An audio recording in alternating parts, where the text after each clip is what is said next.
तोसक बिछावना नए नए भइल बाटे गवाना का करी नया तकिया तोसक बिछावना नए नए भइल बाटे गवाना मानो बात हमार चलो चांद के पार मानो बात हमार चलो चांद के पार अपना मर्द से ले लो दुआ दुआ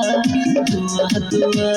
शाम है धुआं धुआं आ आ आ ला ला ला माने तो रानी छुआ छुआ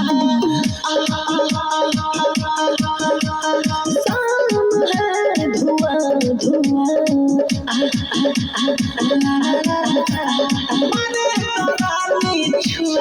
ऐसे जदी मरबा हो जाई दहिया पुआ पुआ पुआ पुआ पुआ पुआ पुआ पुआ शाम है धुआं धुआं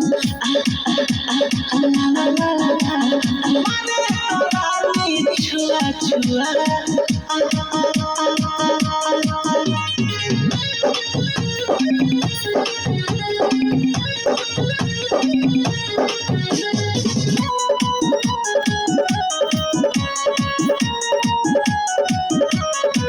एतना जानी करो मन मानी अभी राजा छोट बने रानी झूठे की इतना झमेला करलू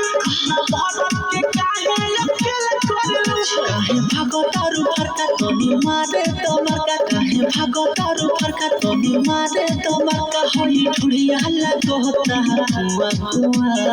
कुआ कुआ है धुआं धुआं ला ला ला माने तो रानी छुआ छुआ शाम है धुआं धुआं माने तो रानी छुआ छुआ ऐसे जदी मरबा हो जाई दहिया पुआ पुआ पुआ पुआ पुआ पुआ शाम है धुआं धुआं माने तो रानी छुआ छुआ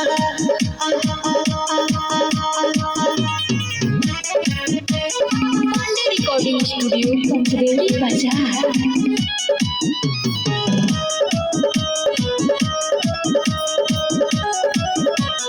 म्यूजिक बाय मंटू मनी